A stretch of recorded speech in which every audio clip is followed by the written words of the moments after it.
bad day.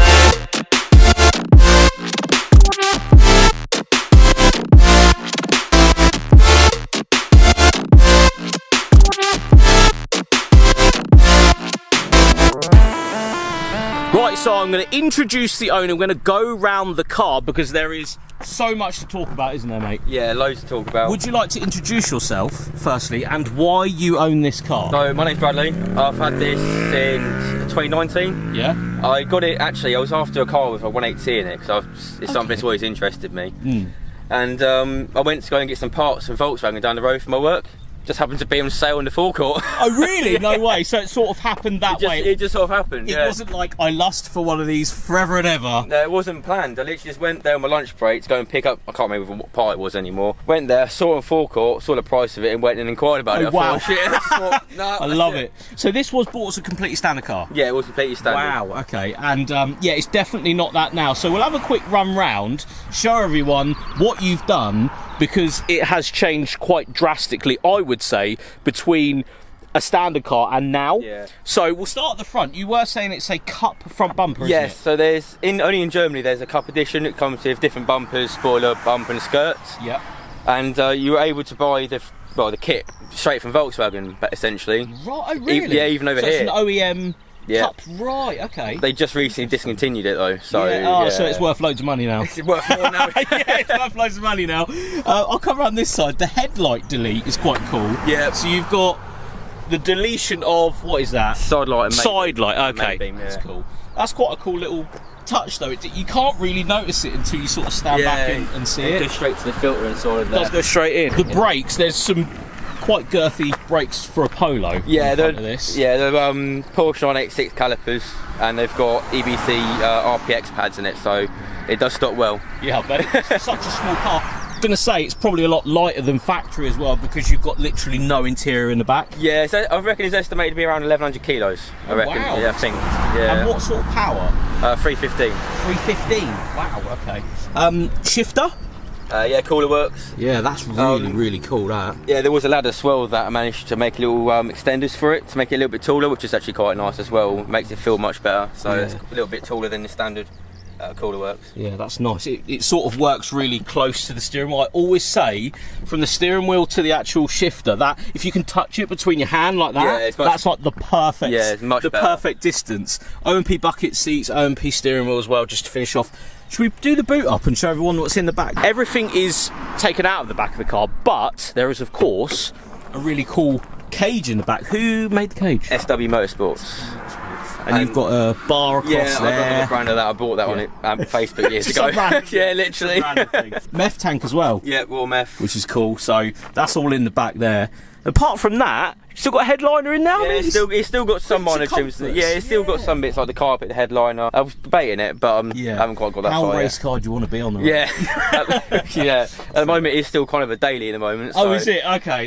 You wouldn't believe it, but that's as far as you want to take it then, isn't it? It doesn't help when you've got another Volkswagen that's broken as well. So mate, that's just how it is, isn't it? Right, underneath the bonnet, these come with a 1.8 turbo, obviously, from factory. This isn't standard though. So what are they standard? 150 brake, these are standard. 150? Yep. And it's now 315? Yes. That's quite a big And jump. it's still an untouched block as well.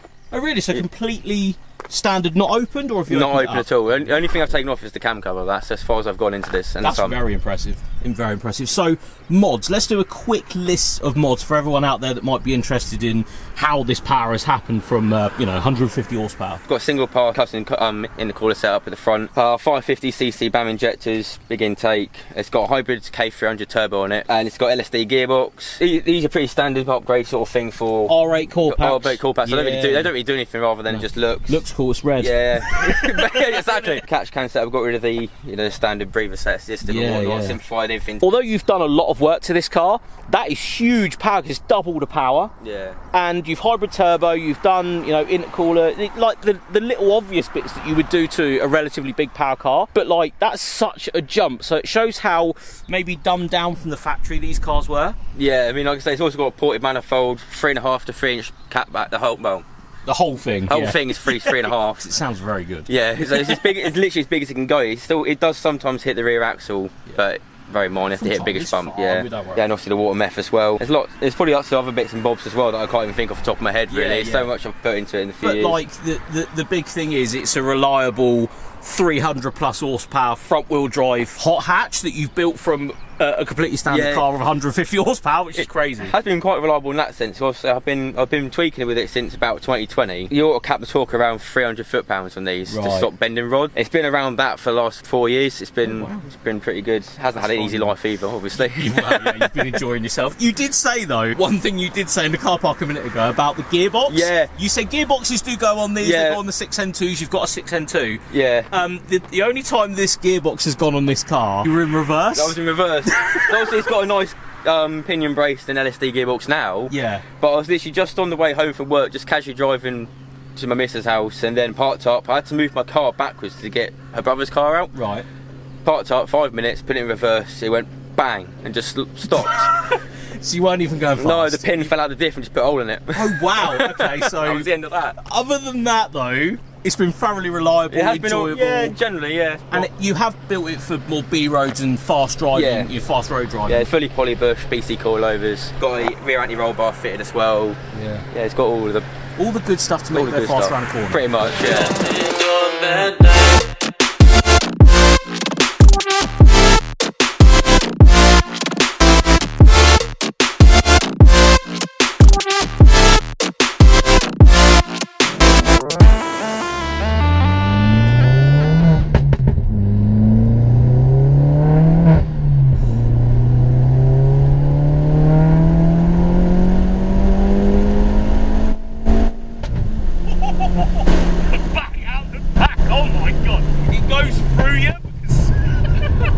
Because there's nothing in the back, it's like bang, bang, bang, bang right here, isn't it? Yeah, you can hear it all the way through. Yeah. I've got to admit, the torque in second gear that you were just doing then, that is like, that's very, although it's capped, that's really, really powerful. It like it really digs down, doesn't it, and goes.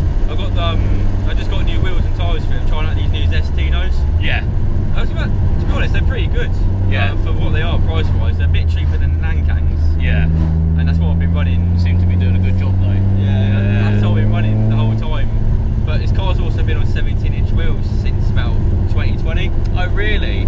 So what's it on now? 16. 16 with a tyre size of 205, 45. Right, okay. And you can tuck that in, you haven't spaced it or need to do bodywork or whatever? It's spaced 15 mil around at the moment. Okay. That's just more for other people out there that might be looking at this setup and going, oh, I want to go fast road. That looks like a good setup, the tyre size is right, there's not loads of money for the tyres either. They're not that bad in price. Yeah. And I mean, obviously, it's hard to compare. Obviously, this car hasn't been on 16 since it was standard. Yeah. But it drives night and day different in the sense of really good compared to 17s to going to 16s. I thought it might. People have been telling me for years it needs to go back to 16s because it's just so much better. Yeah. And it really is. It makes the car. The first drive I did in 16s again, I was, what the f have I been doing? Yeah, like, what have I been doing here? Yeah. I've been doing this wrong. Yeah. But so actually going down a wheel size is a big thing for these cars? Yeah, it's just 16 suits it better anyway. Yeah. But it just feels much better in the corners. Yeah. That's what you've built this for though, and that's what we're sort of saying to everyone out there, like, this car has been built for fast road driving, so it don't need to be 1,000,000 horsepower, it don't need to be 5 or even and stuff, it needs to be going fast around corners, like you enjoying it that way. Yeah. Because that's what we have in the UK, is small roads, and cars like this then are just the right thing to do, do you know what I mean? Yeah, it's just great around little B roads. Yeah. It's great. Yeah. It handles it with all the polybush and the BC coilovers, which are really good coilovers. Oh yeah. Yeah, the BCs on this, they're set nice, they're like just right, aren't they? They're not set to full hard, they're somewhere between the medium and the hard, I think, from memory. Okay. That's pretty cool. So it's still reasonably comfortable considering. Yeah, I mean, you've still got door cards, the headliner, like everything forwards is still in. Yeah. Yes, you can hear more behind us, but there's a cage and, you know, your meth tank and that, so, you know, I appreciate that. But I think what I'm sort of getting is you're not gutting it to be a race car. No. Because you still want to use it on the road. So it needs to be, again, happy medium between the whole thing. I'd be lying if the temptation wasn't there though. Just strip everything. Carpets are coming out. Yeah, but I'm put it in the bin. I still drive this car at the moment, so I still want some sort of comfort. Yeah. When you start up at 6 o'clock in the morning, you're like, mate, shut up. This car needs to shut up. Where's my cup holder gone? Yeah. Yeah. Don't want to be taking them out. AC's gone, so that doesn't exist. Oh, is it? Oh, yeah. I don't have that comfort anymore. Oh, wow. No, don't worry about I pulled that out when I put the alley rad in it. Oh, did you? I thought, that could go. It's a race car, we don't need AC, don't worry about that's it. weight reduction. Yeah. I love the shifter though, really, really cool shifter. Yeah, really, corner works really nice, really tight. Yeah.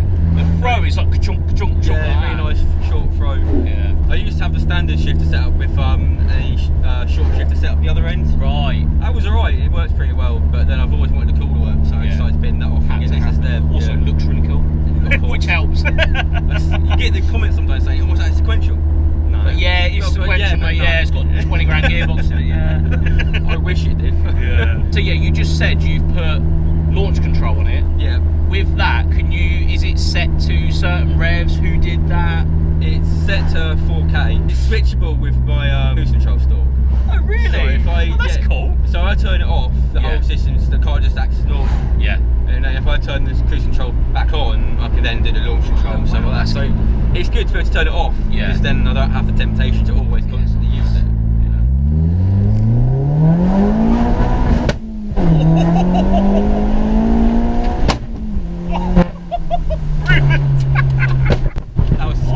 That was so lovely.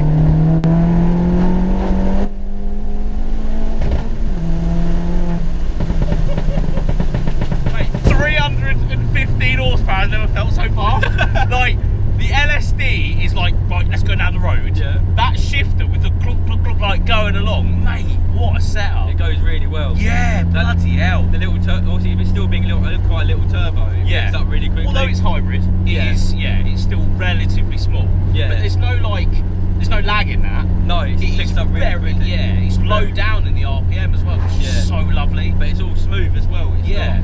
There's no. Yeah, that's the big thing I'm going to say to you guys, especially out there watching this. When you're on it, the linear power delivery is like a supercharger. In theory, it feels like it's like never ending, but it's so low down in the rev that there's no like peak boost point, is there? Do you know what I mean? Yeah. Very, very good. It holds, also it being hybrid as well. Standard turbos tend to lose the boosters to get towards the top of the RPM range. This holds it all the way through. Yeah. I can feel that where it's going all the way around and consistently keeping. All the way to redline, it holds the boost well. Who did the mapping? Ben at Devil Developments. Oh, nice. Yeah, so he's done a bloody good job there, hasn't he? It has been a couple of years though. Has it? Yeah, to be honest, it got the hybrid turbo fitted a couple of years ago, and it obviously got mapped and dynoed then. I've done a couple of little bits and bobs here and there. It might have bumped up another 5 horsepower if I'm lucky, but it hasn't been back on a dyno for a couple of years. That's cool, but you know the sort of ballpark, you're over 300, 315, so that's about right. Anyone out there that's willing to buy one of these, so say I was going to buy one of these tomorrow and do what you've done, what would you say to me as a buyer going forward? What would you say? Would you do it? Would you, get a gearbox ready? Do you know what I mean? What would you say? They're good cars. Yeah. And you can pick them up relatively cheap. You can pick up, I think you can pick up just a reasonably decent one for a few grand. Yeah, it's perfect, isn't it? With a reasonable amount of miles. I mean, there's some out there that go try and fetch more money, but generally speaking, you can pick one up for a few grand. Yeah. I mean, gearboxes are a bit of a problem with them, but I'll say that's more of a problem when you start pushing. Yeah, trying to throw some power through it. Because this was sat over 200, stage 2 sort of power for a good couple of years, and the gearbox was sound. It was only a month while I went a month into 300 horsepower and decided to go bang. Yeah, okay. So that's sort of the limit for gearboxes in a sense, but if it happens, it happens. You know it's coming. You'll probably have one anyway, ready to go. Yeah, I've got a spare. Yeah, I've got a spare. That's good. That's fine. Other than that, though, mate, I've already said to you, we don't get a lot of these down here. They're relatively hard to find. I don't see many modified ones from where I'm from. There is a lot out there, but this one, I saw it last year and I said to you, mate, that's so cool. Yeah, so I'm so glad we got it on the channel because I'm like really excited about it. Yeah, because you did my mate's Glanza last year. Yeah. I know you wanted to do this one and you reached out. I seen it in the car park and I was like, that's so cool. I love the front bumper. It's got power, it's got cage in it. Oh, it's so cool. So, yeah, thank you for letting us come out with you. That's cool.